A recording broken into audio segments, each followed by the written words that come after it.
Hey everybody, happy Thursday. Welcome to Time with Tammy. So today's topic is going to be recoat sensitivity.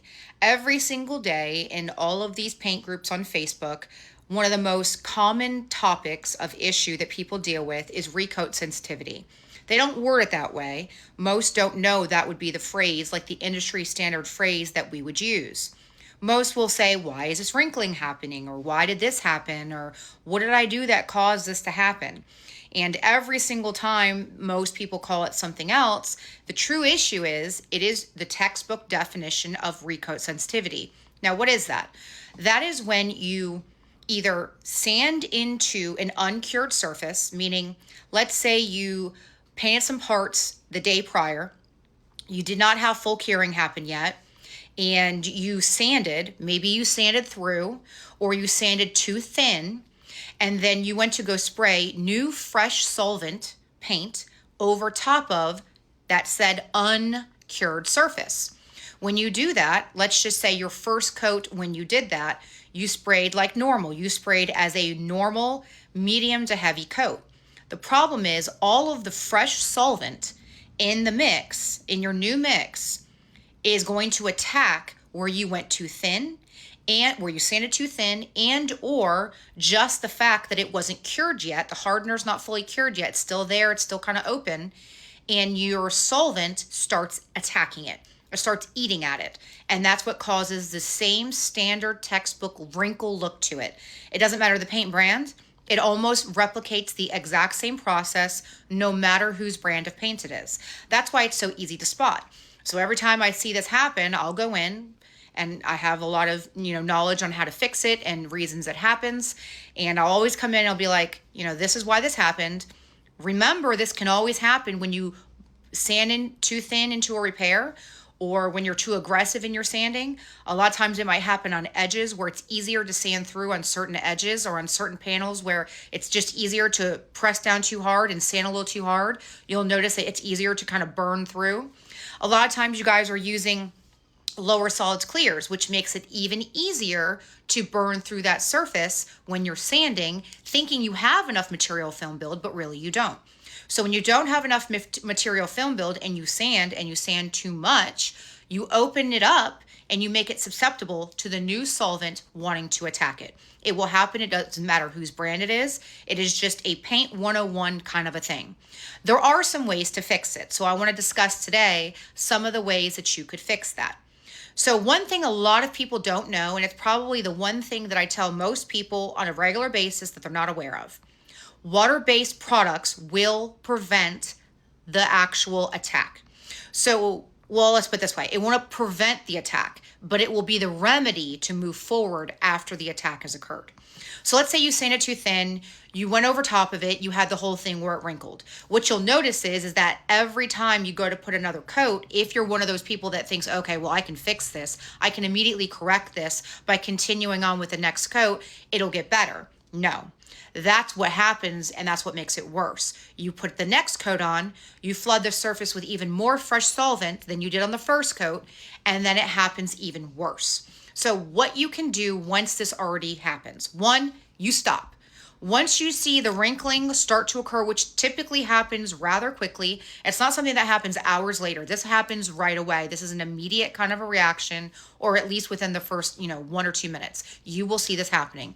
As it sits longer on the surface, the wrinkling effect will get more intense. If you come back with a second or third coat thinking you can overcome it, the wrinkling will get even worse, and then you'll see that it will go further and further and further.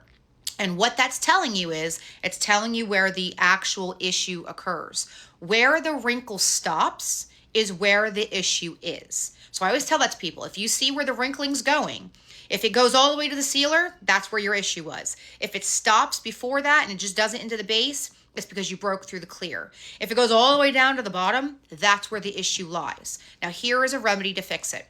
Let's say you take an isolator, like a Barcoat product, like a U-Pol 720, which is not 100% water-based, but it is a true isolator, meaning it will allow you to go over top of a surface and not have a wrinkling issue. It will be a true barrier coat.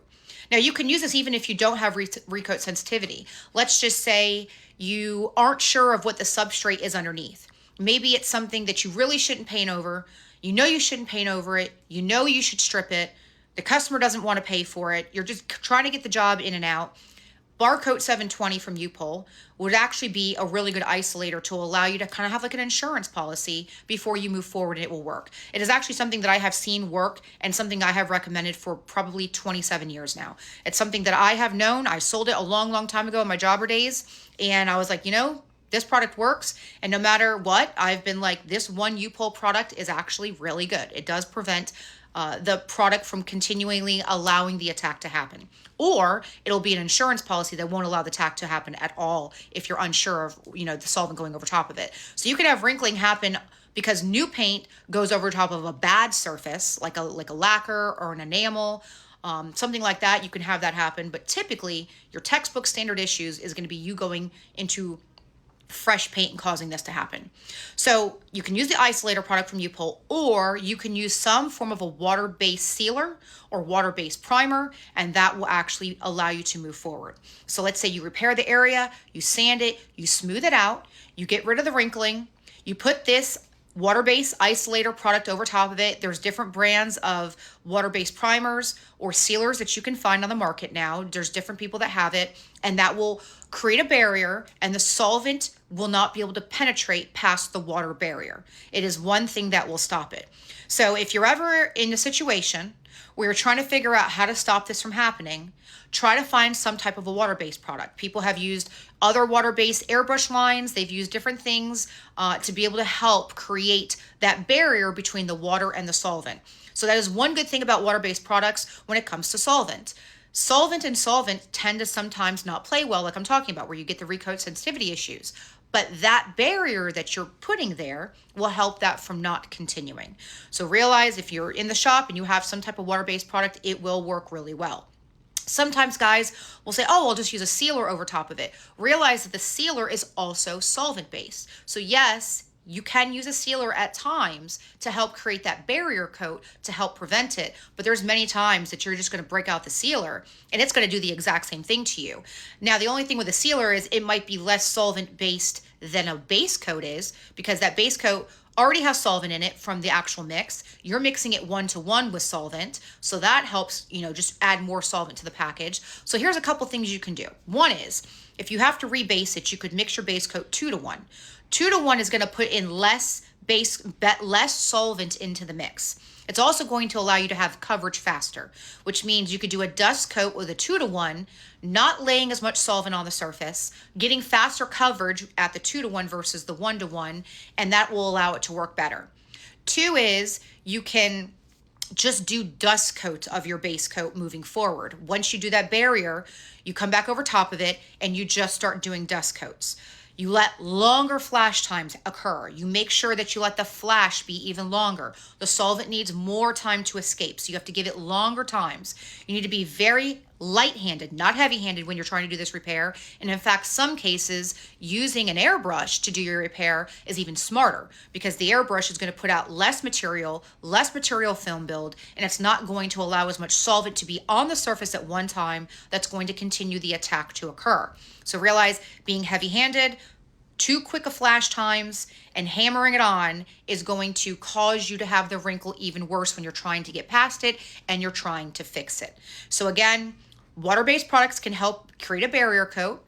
Using an airbrush or very, very light tack coats with very long flash times will help you. So instead of you doing a 10 to 15 minute flash with your base, start going 20, 30 minutes with your flash. Give it extra time to just breathe and the solvent to escape, and it will make a huge difference when you're doing this repair.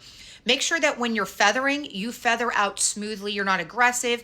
You can create those rings, in the industry terming, people sometimes will call it like assholes whenever you kind of sand your primer too thin and then your solvent goes over top of it with your base coat, whatever it is you're doing, and it just creates that ring.